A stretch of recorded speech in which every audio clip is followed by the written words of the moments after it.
Since childhood, we've been brainwashed into believing that milk does a body good. Through clever marketing campaigns, such as the Got Milk campaign, the dairy industry has succeeded in making milk products a fundamental part of the American diet. But how do we really know that milk does a body good? Is a multi-million-dollar advertising campaign proof enough? In fact, as I will argue, milk products do not do a body good. They're packed with saturated fat and cholesterol, which raise the risk of heart attacks, heart disease, and other medical problems. They've been linked to increased incidence of cancer and osteoporosis. They carry the same hormones, antibiotics, and pesticides that cows are exposed to.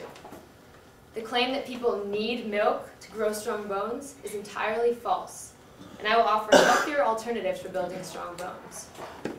Being a vegan myself, I've done a great deal of reading and looked at a lot of empirical evidence supporting the dairy-free lifestyle. My goal today is to open your eyes to the true nature of milk products beyond the Got Milk campaign. I will not attempt to try to convince you to abandon dairy products altogether. That's a big step and shouldn't be rushed into without a lot of thought and further education. But it is important that you understand that there are many reasons why milk is neither a necessary nor a healthy part of one's diet, and that the consumption of milk products should be limited. The more you substitute plant products for animal products, the healthier you'll be. Let's start by thinking about exactly what milk is and what it's meant for. Babies are nursed on milk, and milk is meant to grow an 8-pound toddler into a 24-pound infant. An 8-pound infant into a 24-pound toddler. When a mother stops breastfeeding, her milk dries up and the child does not drink any more milk. Cows also produce milk to nurse their offspring, but cow's milk is meant to grow a 90-pound calf into a 2,000-pound cow in just 2 years. It does this through the high content of fat, especially saturated fat, as well as calories and protein in the milk. Cow's milk also contains lactose. While humans need the enzyme lactase to digest the lactose in milk, between the ages of 18 months and 4 years, humans lose about 90% of this enzyme. This is why over 50 million Americans report a lactose intolerance and experience gas, diarrhea, and stomach aches after consuming milk products. This natural loss of lactose suggests humans aren't meant to drink milk after the first few years of their life. Milk instead is intended to provide a lot of nutrients and weight to newborns in a short amount of time before newborns are able to eat a more varied diet. Once we grow teeth, however, we can eat foods that are much more efficient at providing all the nutrients we need without all the saturated fat and cholesterol. But you might not buy this naturalist argument. Humans are also equipped with a large brain that has invented lactate and allowed people with a lactose intolerance to consume dairy products without the same similar problems. Just because milk products may not be what we're supposed to eat doesn't mean we shouldn't eat them. But I did mention that milk products are full of saturated fat and cholesterol. Cholesterol levels, as you may know, are directly positively correlated with the increased risk of heart attacks, while saturated fat in dairy builds up in arteries, causing heart disease, strokes, Alzheimer's. Obviously, milk products, just like meat, have saturated fat and cholesterol, and for this reason alone, their consumption should be limited. There are also numerous studies linking milk consumption to a host of other problems. Dr. Stephen Wangen, a noted author and researcher in the field of nutritional allergies, has found that dairy allergies are the most common of all food allergies and manifest themselves in problems including ear infections, acne, ADD and ADHD, and a bunch of other problems. Studies by the American Dietetic Association and the Physicians Committee for Responsible Medicine have found statistically significant links between dairy consumption and breast cancer. A study at the Harvard School of Public Health has found dairy consumption to increase the risk of prostate cancer. However, as you may challenge, population studies by nature imply a lack of control over numerous independent variables. Correlation doesn't always imply causation. And it's not a medical fact that dairy causes cancer. My point is that there is evidence linking dairy products to disease, and you should not merely accept at face value the claim that milk does a body good.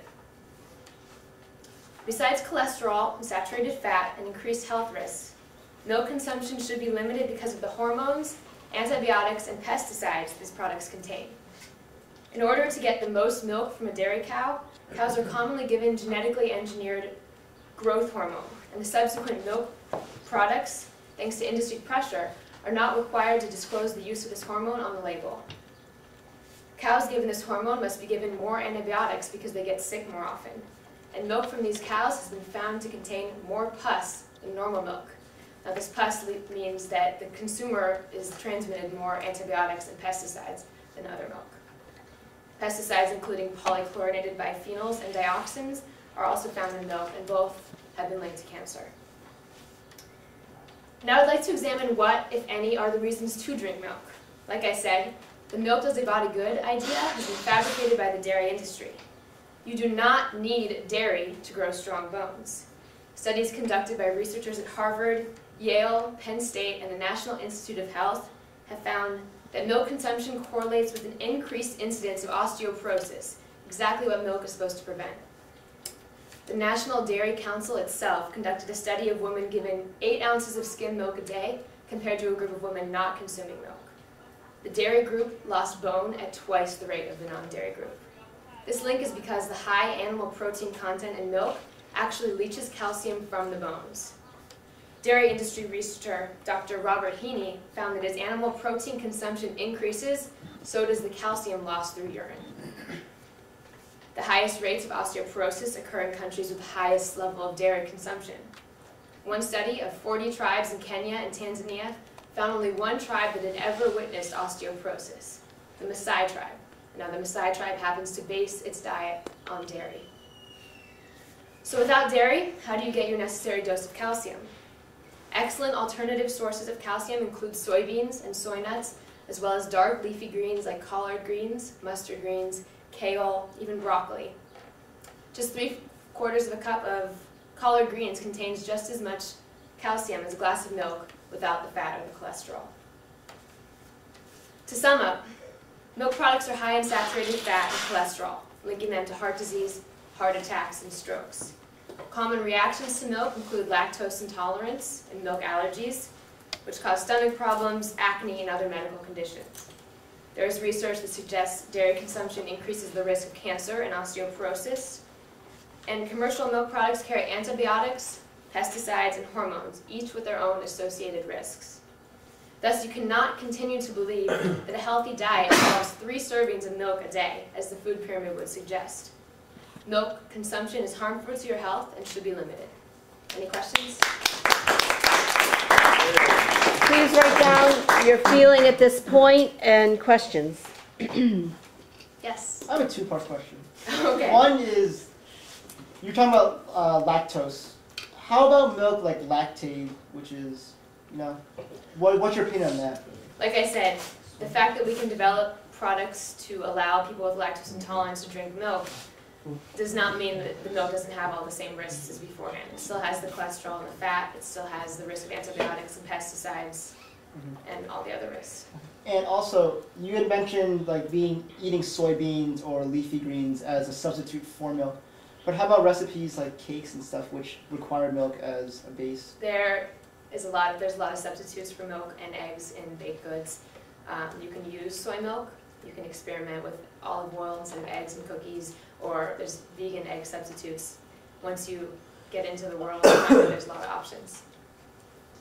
Can you reiterate how antibiotics get into the milk? Yeah.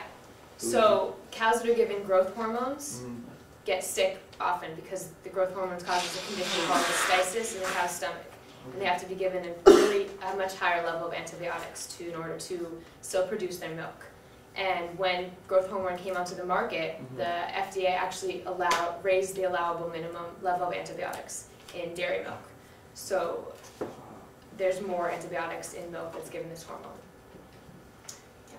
So essentially all these cows are given this? Not all of them. Actually, a lot of dairy farmers actually oppose the use of growth hormones, but the point is they don't have to disclose their use on the milk. Are there products. any companies that you know that are, if you're going to drink milk, are there any companies? Right, there's products there's companies like Clover, which claims to have organic milk. The problem is in determining what organic means and what they're actually doing. You can look on a company's website to try and find out more. What would you say about the recent research that has shown that people who consume dairy first thing in the morning lose more weight than people who don't? dairy is really full of calories and filling, so perhaps having a big glass of milk in the morning would make you full and eat less, but you could also achieve the same thing by having some peanut butter toast. We were talking about how the cultures around the world that drank milk had all these problems, and I know for a fact that in Taiwan, a lot of people are like bow-legged and have osteoporosis because they were not raised on milk, they were raised on soy.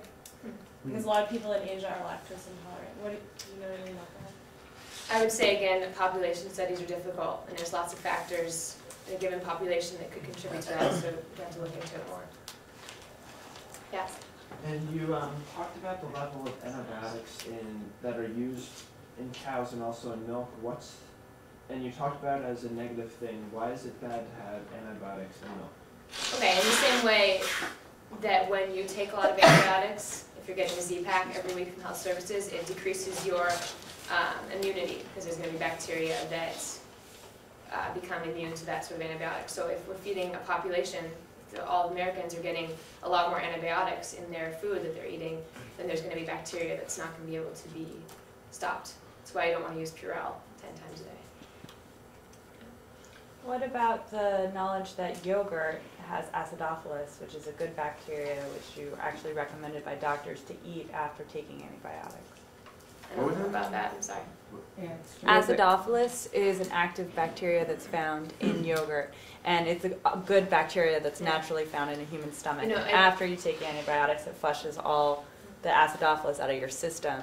So doctors recommend that you eat yogurt after a round of antibiotics in order to achieve getting that bacteria back so you can help break down your food. I do know there's lots of vegan products that also contain live cultures. There's this tea called kombucha that's really great that has live cultures. I'm not sure if it's acidophilus, but I'm pretty sure you can find substitutes. Mm-hmm. You mentioned pus in milk. When dairy cows are milked, they're not milked by hand as you'd like to imagine, but by machines.